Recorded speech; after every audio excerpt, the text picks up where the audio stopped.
नमस्ते, आप सभी को स्वागत है हमारे चैनल जीत की पाठशाला पर। आज हम डिस्कस करेंगे 4.2.2 कॉन्फ्लिक्ट बिटवीन बदन चंद्र, बरफुकन एंड पूर्णानंदा बुरागोहाई। तो चलिए बिना किसी देरी के इस वीडियो को शुरू करते हैं।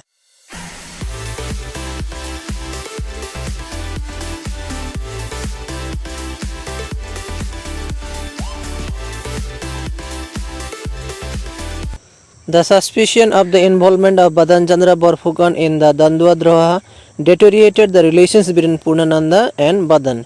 यानी कि जब कामरूप में हरदत्ता और वीरदत्ता चौधरी ने आहोम के खिलाफ जब आंदोलन शुरू किया तो उसमें कहीं ना कहीं बदन चंद्र बरफुकन भी शामिल थे, ऐसा पूर्णानंदा बुरागोहाई को लगा। जिसके चलते क्या हुआ, बदन चंद्र बरफुकन और पूर्णानंदा बुरागोहाई का जो रिलेशन था वो धीरे धीरे से खराब होते गए।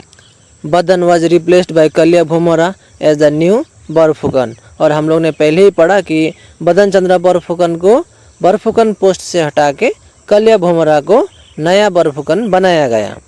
Subsequently Purnananda Buragohain came to know that Badan Chandra Barphukan was also involve along with Satram in the plot to assassinate him. और बाद में जाके पूर्णानंदा बुरागोहाई को ये भी खबर मिली कि बदन चंद्र बरफुकन सतराम से मिलके पूर्णानंदा बुरागोहाई को मारने का प्लान जो था उसमें भी वो शामिल थे। However the marriage of Purnananda's son Oreshnath with Badan's daughter Pijou Gabharu brought some improvement in their relationship। Purnananda Buragohain और बदन चंद्र बरफुकन का बिगड़ा हुआ रिलेशन धीरे धीरे से इम्प्रूव होने लगा जब पूर्णानंदा बुरागोहाई का बेटा ओरेशनाथ का शादी बदन चंद्र का बेटी पिजो गाबरी के साथ होता है। यानी कि बाद में जाके पूर्णानंदा और बदन चंद्र बरफुकन समधी बन जाते हैं। तो उसके बाद रिलेशन जो था धीरे धीरे से अच्छा होने लगा, क्योंकि अब हालांकि बदन चंद्र के साथ पूर्णानंदा का रिलेशन इतना अच्छा तो नहीं था, लेकिन अब समधी को ज़्यादा कुछ वो बोल भी नहीं पाए। सो व्हेन कलिया Bhomora died Badan Chandra was appointed as the Barphukan at Guwahati. Relation तो अच्छा हो चुका था, इसलिए जब कलिया भूमरा का डेथ हो जाता है तो बदन चंद्र को गुवाहाटी का बरफुकन बनाया जाता है। But he soon became oppressive and it is said that he even misappropriated the gold and silver of Kamakhya, Hajo and other temples. जैसे ही बदन चंद्र गुवाहाटी के बरफुकन बन जाते हैं तो ऑपरेसिव बन जाते हैं, और जिसके चलते वो क्या करने लगते हैं, गुवाहाटी का जो कामाख्या टेम्पल है उसका, हाजू का और अन्य टेम्पल्स का जितने भी गोल्ड और सिल्वर, बदन चंद्र का ऐसा मानना था कि पूर्णानंदा जो कि प्राइम मिनिस्टर थे आहोम के, वो तो अपने ही समधी है, तो वो कुछ भी करते तो एक्शन नहीं लिया जाएगा, ऐसा सोच के मिसयूज करने लगे। Further the atrocities he committed on the inhabitants of Guwahati made life miserable. और साथ ही बदन चंद्र गुवाहाटी के लोगों के ऊपर अत्याचार भी करने लगे, जिसके चलते गुवाहाटी के लोगों को अपना लाइफ स्पेंड करने में मुश्किल आने लगी। When the Buragohai issued prohibitory orders on opium, which was ruining the health of the people, the Barfukan did not implement the order, much to the annoyance of the Buragohai। एक बार तो ऐसा भी हुआ कि पूर्णानंदा बुरागोहाई ने एक ऑर्डर निकाला जिसमें ऐसा कहा गया कि ओपियम का यूज टोटली क्या करना था, बैन करना था। ओपियम एक प्लांट है, वहाँ का जो सीड होता है उससे क्या बनता है, एक टाइप का टोबैको टाइप बोल सकते हैं आप, उसको बनाया जाता, जो नशा के रूप में उसे लिया जाता था। तो उसको बंद करने के लिए पूर्णानंदा बुरागोहाई ने एक ऑर्डर निकाला, और उसको बंद करना इसलिए ज़रूरी था क्योंकि उससे लोग, जो आसाम के लोग थे, वो एडिक्टेड हो रहे थे और अपना लाइफ जो था, अपना हेल्थ जो था वो बर्बाद कर रहे थे। तो उसको बंद करने के लिए जब ऑर्डर निकाला गया तो बरफुकन ने उस ऑर्डर को मानने से मना कर दिया। पूर्णानंदा के बहुत कहने के बावजूद भी बदन चंद्र ने उस ऑर्डर को नहीं माना। The rivalry between the Buragohain and Barphukan again resurfaced. और जो पहला का रिलेशन ऐसे भी खराब ही था, लेकिन शादी होने के बाद, ओरेशनाथ और पिजो गाबरू का शादी होने के बाद थोड़ा रिलेशन पूर्णानंदा बुरागोहाई और बदन चंद्र का जो था वो ठीक हो रहा था। लेकिन ये जो ऑर्डर था ओपीएम को कम्प्लीटली बैन करना, वो बदन चंद्र ने नहीं माना, जिसके चलते क्या हुआ, जो पुराना दुश्मनी था बदन चंद्र और पूर्णानंदा के बीच में, वो एक बार फिर स्टार्ट होने लगा। The atrocities of Badan Chandra had become so unbearable that the Buragohai decided on his removal। और बदन चंद्र ने गुवाहाटी के लोगों को इतना अत्याचार किया कि फाइनली पूर्णानंद बुरागोहाई ने डिसाइड किया कि बदन चंद्र बरफुकन को उस बरफुकन का पोस्ट से हटाने को। The Barphukan fled to Bengal as he was warned beforehand by his daughter Pijou Gabharu. और बदन चंद्र बरफुकन गुवाहाटी से भागते हुए बंगाल पहुंचे, क्योंकि पिजो गाबरू बदन चंद्र बरफुकन की बेटी और ऐशानाथ की वाइफ और पूर्णानंद बुरागोहाई की बहू ने पहले ही अपने पिताजी को खबर दे दिया कि पूर्णानंद बुरागोहाई आ रहे हैं गुवाहाटी उनको हटाने के लिए। ऐसा भी हो सकता था कि कहीं उन दोनों के बीच में लड़ाई ना लगे और बेटी को अपना पिताजी का टेंशन हुआ, और जिसके चलते पिजो गाबरू ने अपने पिताजी को बोल दिया कि मेरे ससुर जी पूर्णानंद बुरागोहाई जी वो आ रहे हैं गुवाहाटी। तो इसलिए क्या हुआ, बदन चंद्र बरफुकन अपना जो गुवाहाटी का बरफुकन का पोस्ट था उसको छोड़ते हुए वो बंगाल भाग जाते हैं। बदन में David Scott at Rangpur Bengal before his arrival in Calcutta. तो उस दौरान जब बदन चंद्र गुवाहाटी से बंगाल जा रहे थे उनका मुलाकात डेविड स्कॉट से रांगपुर में हो जाता है। There he made appeals for British military help for himself and king Chandrakanta against Purnananda Buragohain. तो उस दौरान बदन चंद्र डेविड स्कॉट से हेल्प मांगते हैं ताकि वो लोग आए आसाम में और बदन चंद्र बरफुकन और चंद्रकांता को मदद करे पूर्णानंद बुरागोहाई का जो रूल था उसको ख़त्म करने में। He even presented to the British governor general 2 letters of Ahom king Chandrakanta Singh seeking British military assistant. तो उस दौरान डेविड स्कॉट को बदन चंद्र बरफुकन 2 लेटर भी देते हैं जो कि चंद्रकांता सिंह ने लिखा हुआ था, जिसमें हेल्प मांगा गया था ब्रिटिश का। The governor general however turn down the appeals as he refuse to interfere in the internal affairs of the state. लेकिन डेविड स्कॉट ने हेल्प करने से साफ साफ मना कर दिया और डेविड स्कॉट ने यहाँ तक कह दिया कि मैं दूसरों का इंटरनल अफेयर्स में दखलंदाजी नहीं करूँगा।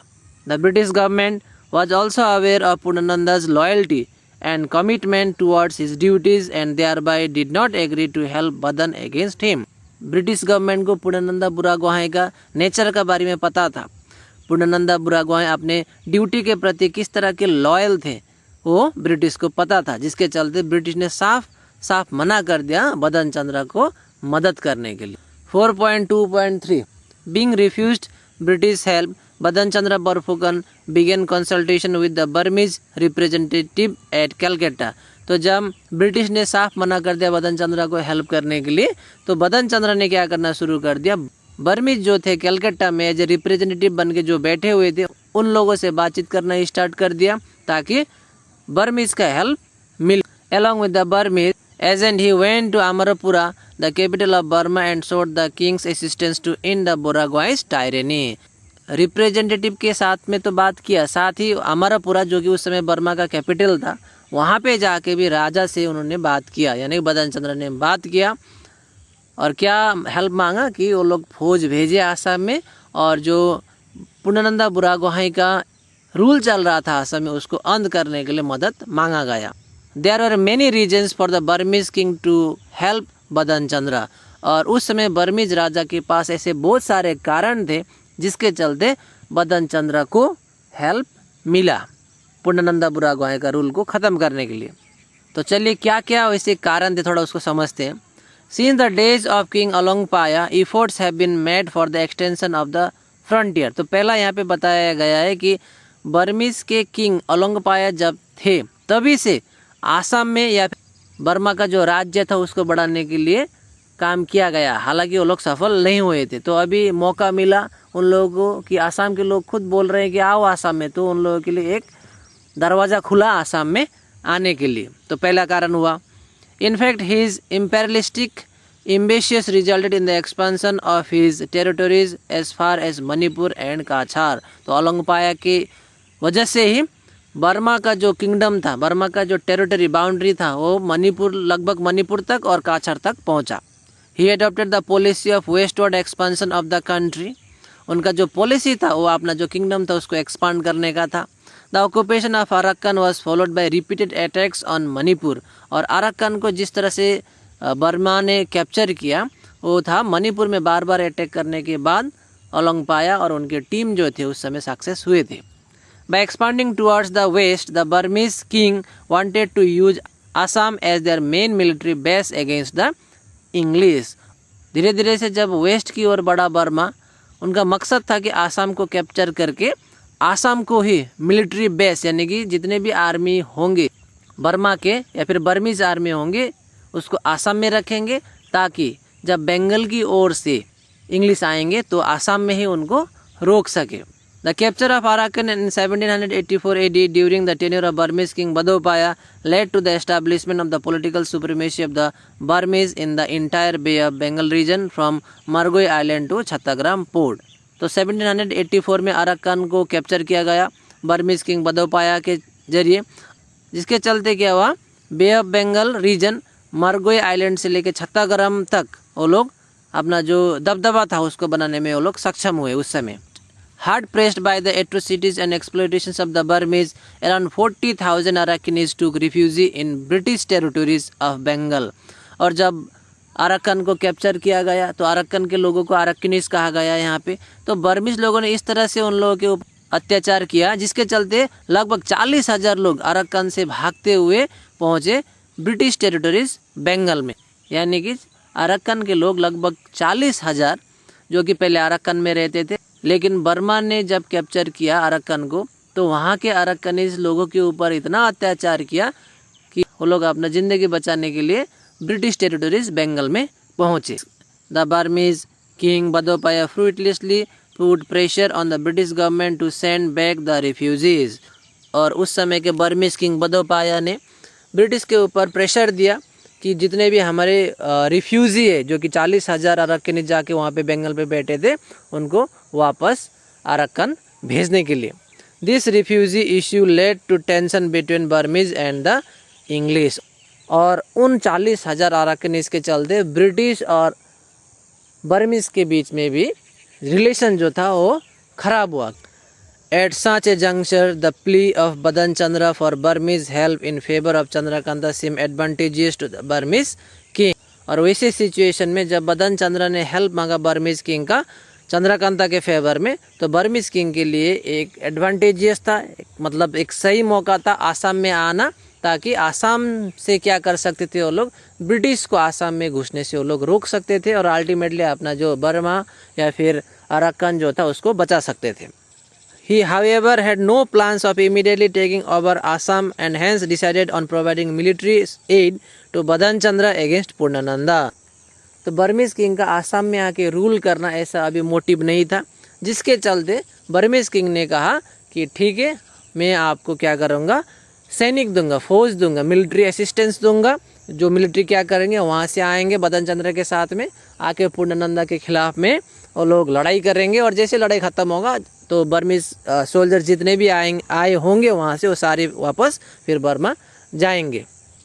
Perhaps he was waiting for an opportune time for a direct invasion. हालांकि बर्मीज किंग का कहना था कि ऐसे बुला के आके हम लोग कैप्चर नहीं करेंगे, किसी दिन डायरेक्टली आसाम को अटैक करने के लिए या फिर आसाम को कैप्चर करने के लिए हम लोग आएंगे, ऐसा उनका मोटिव था।